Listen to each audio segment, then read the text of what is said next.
বিশ্ব আগাচ্ছে ঠিকই, বাট নিউক্লিয়ার কোনো যুদ্ধের দিকে। এখন বলবে ভবিষ্যৎবাণী করে দিল নিউক্লিয়ার যুদ্ধ হবেই তো বলি নাই, বলেছি হওয়ার মুখোমুখি অবস্থা দাঁড়িয়ে আছে। যে কোনো মিলিটারি অ্যাফেয়ার্স যারা পড়াশোনা করে, ভালো মানের পলিটিশিয়ান যারা যারা ইন্টেলেক্ট রাখেন মাথার মধ্যে, শিক্ষিত সমাজ এবং মিলিটারি অ্যাফেয়ার্স যারা বোঝেন, তাদেরকে জিজ্ঞাসা করে দেখেন যে আবু তো আদনান ভাই একটা লেকচারে বলেছিল যে সারা ওয়ার্ল্ড নাকি নিউক্লিয়ার যুদ্ধের দ্বারপ্রান্তে দাঁড়িয়ে আছে, কথাটা কতটুকু সত্য?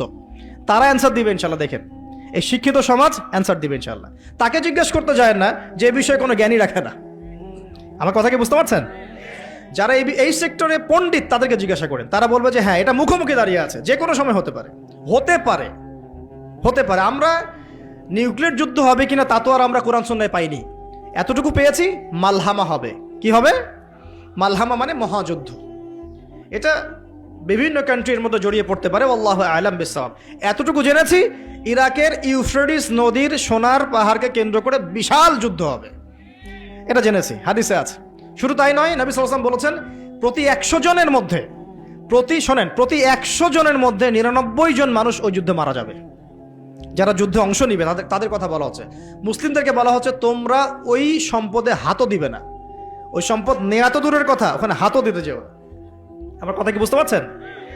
তো দেখছেন বিশ্ব এগিয়ে যাচ্ছে, কিন্তু আমরা বলছি যে একটা নিউক্লিয়ার ওয়ারের দিকে এগিয়ে যাচ্ছে। দেখছেন ইকোনমিক্যালি আমরা খুব সমৃদ্ধ হচ্ছি, সারা বিশ্ব, তাই না? কিন্তু বিশ্বের অনেক দেশ, বিশ্বের অনেক কান্ট্রি ইকোনমিক্যালি এখন একটা দুরবস্থার সম্মুখীন হয়ে আছে। এটা রিয়েলিটি আর ভিজুয়াল ওয়ার্ল্ড এক জিনিস নয়।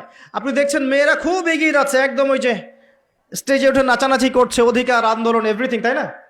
কিন্তু বাস্তবতা কি জানেন? বাস্তবতা হচ্ছে আমাদের মা বোনরা বেপর্দা হচ্ছে দিন দিন বেশি, এবং তারা এগিয়ে যাচ্ছে জাহান্নামের দিকে। আর নবীজি বলেছেন এই কথাই, শেষ জামানায় এক শ্রেণীর নারী বের হবে, নিসাউন, মহিলা, ক্যাসিয়াতুন, যারা কাপড় পরে থাকবে, আরিয়াতুন, তারপরেও নগ্ন হবে কাপড়, এবং তারা অন্যকে আকৃষ্ট করবে, যে সিডিউস করবে, এবং অন্যের দিকেও আকৃষ্ট হবে, মানে নিজেও সিডিউস হবে। তো এই শ্রেণীর মেয়েরা কি এখন বের হয়নি? নবীজি বলেছেন এক শ্রেণীর মেয়ে বের হবে, পুরুষের পোশাক পরে থাকবে। কিসের পোশাক? পুরুষের পোশাক। এখানে শুধু বাহ্যিকভাবে পুরুষের পোশাক নয়, বাহ্যিকভাবে তো পুরুষের পোশাক পরেছেই অনেক আগেই। যার এই যে বনানী, আপনার শপিং মলস, গুলশান, ঢাকার বিগ সিটিজ, মেগা সিটিজের মেগা পয়েন্টগুলো তো যান, আপনি নিজের চোখেই দেখতে পারবেন। আপনার এখানেও আছে? আচ্ছা, যাই হোক, হ্যাঁ, থাকতেই পারে, কারণ এগুলো তো এখন ছড়িয়ে পড়েছে কিভাবে? এই যে মোবাইল ফোনের মাধ্যমে। এমন কোনো জায়গা নাই এখন, বিশ্বের এমন কোনো জায়গা নাই যেখানে এই ফিতনাগুলো আসলে ছড়িয়ে পড়ে নাই। সো তারা ছড়িয়ে পড়েছে। এখন নবী সাল্লাল্লাহু আলাইহি ওয়াসাল্লাম এটাই বলছেন যে মেয়েরা পোশাক পরিবর্তন হয়ে যাবে, ছেলেরা মেয়ের পোশাক পরবে, মেয়েরা ছেলের পোশাক পরবে। পরে নাই? আর কোন নিদর্শনের জন্য অপেক্ষা করছেন?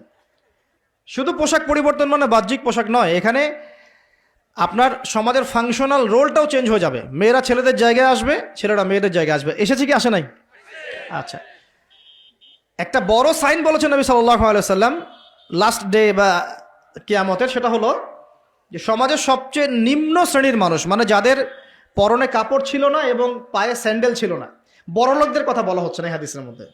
এখানে বলা হচ্ছে যে আনতারাল হুফাতাল উরাতাল আলাতা রিয়া আশ-শাই ইয়াতাতাওয়ালুনা ফিল বুনিয়ান।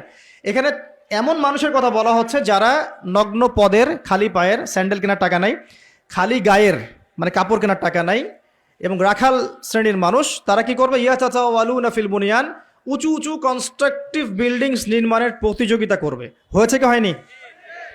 কিভাবে সম্ভব হলো? রিবা, সুদের মধ্য দিয়ে, এবং করাপশন, অন্যের সম্পদ আত্মসাতের মধ্য দিয়ে। হয়েছে কি হয় নাই? তো আর কোন নিদর্শনের জন্য অপেক্ষা করছেন? একটা একটা করে বলতে গেলে সারা রাত চলে যাবে। মূল কথা হচ্ছে ফিতনাময় পরিবেশের মধ্যে, যেখানে এরকম দাজ্জালীয় সবকিছু দেখা যায়, আপনার বাইরের চোখ দিয়ে না দেখে ভিতরের চোখ দিয়ে বুঝতে হবে, তখন দেখবেন এখানে বাস্তবতা এবং ভিজুয়াল ওয়ার্ল্ডের মধ্যে আকাশ পাতাল পার্থক্য আছে। আপনি দেখছেন হ্যাঁ মেয়েরা এগিয়ে যাচ্ছে, আমরা বলছি বাস্তবতা হচ্ছে মেয়েরা জাহান্নামের দিকে যাচ্ছে এগিয়ে। আপনি দেখছেন যে হ্যাঁ খুব সুন্দর ইকোনমিক প্রোগ্রেস, আদতে কি হচ্ছে? আদতে পুরো ইকোনমিক স্যাংশনের মধ্যে আমরা পড়ে আছি, অবস্থা খারাপ। আপনি দেখছেন সারা ওয়ার্ল্ড খুব এগিয়ে যায়, মঙ্গলে, চাঁদে কি একটা অবস্থা, কিন্তু আদতে কি হচ্ছে? পুরো কিয়ামতের দিকে বিশ্ব এগিয়ে যাচ্ছে। দেখছেন মুসলিম উম্মাহ খুবই নারে তাকবীর, আল্লাহু আকবার একদম, তাই না আমাদের অবস্থা? কিন্তু বাস্তবতা কি? বাস্তবতা হচ্ছে পুরো বিশ্ব জুড়ে মুসলিমদের এখন একটা অধঃপতনের সময় চলছে, প্রতিটা সেক্টরে। এটা সেই যুগ না যেটাতে উমর রাদিয়াল্লাহু আনহুর যুগে আমরা বসে পুরো বিশ্ব শাসন করতাম, সেটা কি এই যুগ? এই যুগ নয়। বরং নবীজি বলছেন বাদা আল ইসলাম গরিবান ওয়া সায়াউদু কামা বাদা।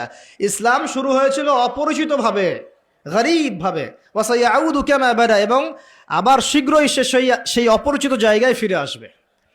অপরিচিত জায়গায় ফিরে আসবে, গরিব জায়গায়।